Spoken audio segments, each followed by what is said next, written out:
Chapter 16. Lies about uniting. The leaders will tell you many lies that concern the future and will require you to unite. There will be mass chaos after the rapture, and many will believe it's the end of the world. You'll see some leaders latch onto this hysteria and use it as a catalyst to drive Satan's agenda. They'll tell you the end of the world is indeed coming, that the disappearances of the people was a wake-up call, that you must act now and all come together to fix the earth, fix society, fix religion, fix government, fix the economy, and fix the laws so that the rest of you don't disappear too. You need to understand that God is in perfect control of His creation, the earth, and everything in it. You don't need to worry about or attempt to fix anything you perceive as wrong with the earth. Don't buy into Satan's lies about impending doom if you don't act. Now, I'm not saying it's okay to be a bad steward of God's creation. What I'm saying is you can't control the weather, or earthquakes, or other natural disasters. God does. After Jesus' 1,000-year reign on earth, which starts after the tribulation period, God is going to make a brand new earth for us. Be looking forward to the new heaven and new earth He's promised us. But the day of the Lord will come as a thief in the night, in which the heavens will pass away with a great noise, and the elements will be dissolved with fervent heat, and the earth and the works that are in it will be burned up.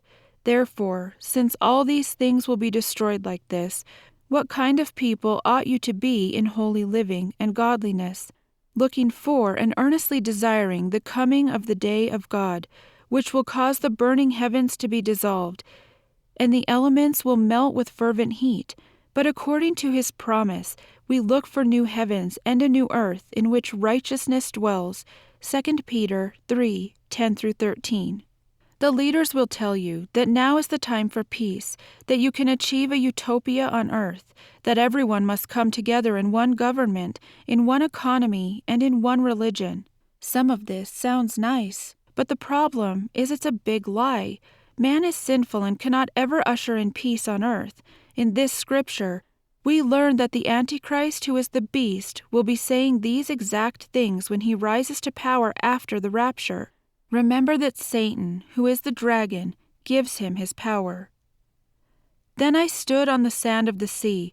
I saw a beast coming up out of the sea, having 10 horns and 7 heads.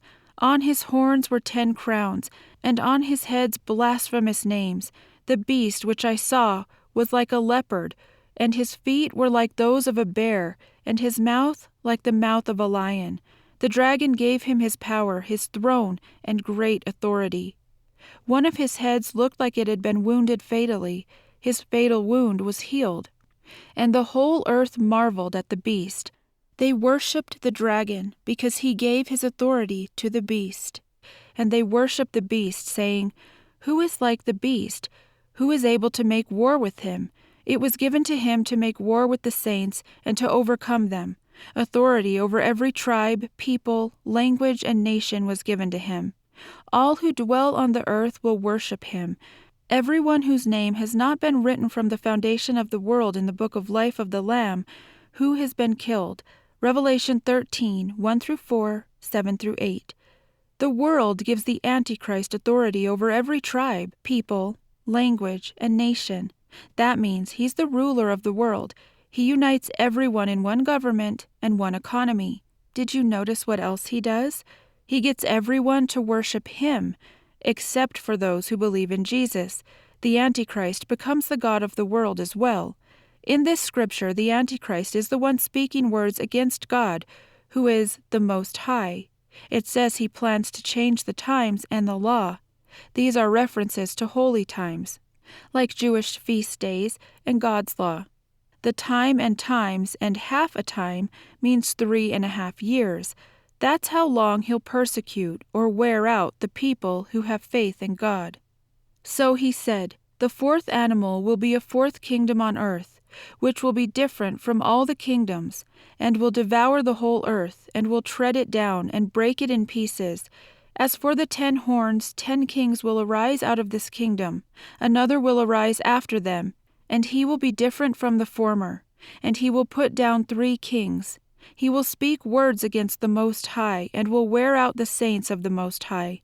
He will plan to change the times and the law, and they will be given into his hand until a time and times and half a time.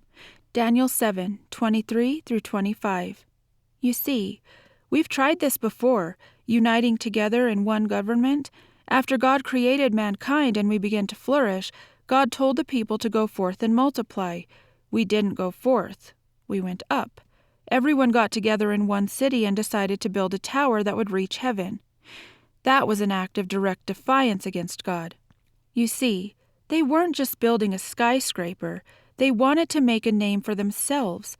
They wanted to be gods. That's the problem with too much power in the hands of sinners. It gets to our head, inflates our ego, and we decide we deserve to be worshipped. The whole earth was of one language and of one speech. They said, "Come, let's build ourselves a city and a tower whose top reaches to the sky, and let's make a name for ourselves lest we be scattered abroad on the surface of the whole earth. Come, let's go down and there confuse their language, that they may not understand one another's speech." So Yahweh scattered them abroad from there on the surface of all the earth. They stopped building the city. Therefore its name was called Babel, because there Yahweh confused the language of all the earth. From there Yahweh scattered them abroad on the surface of the earth. Genesis 11:1, 4, 7-9.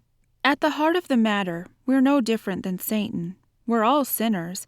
We want to be worshipped and be like God, just like Satan does.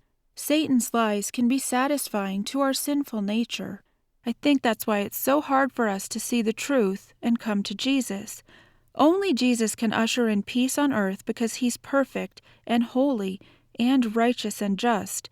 After the tribulation events are over, Jesus will do exactly this. He'll set up his millennial kingdom here on earth. It's one of his promises in the Bible. This scripture is about Jesus and his future kingdom, where there will be everlasting peace. For a child is born to us, a son is given to us, and the government will be on his shoulders. His name will be called Wonderful Counselor, Mighty God, Everlasting Father, Prince of Peace. Of the increase of his government and of peace there shall be no end, on David's throne and on his kingdom, to establish it and to uphold it with justice and with righteousness from that time on, even forever.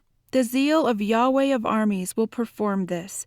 Isaiah 9, 6-7. Don't believe the lies you hear about the future and the need to unite in one government. Know that Jesus is coming again to set up his millennial kingdom on earth, and that will be the true time of peace. Know that God is going to provide a new heaven and a new earth for us to live in for eternity. Place your faith in Jesus so you don't miss out on this wonderful future.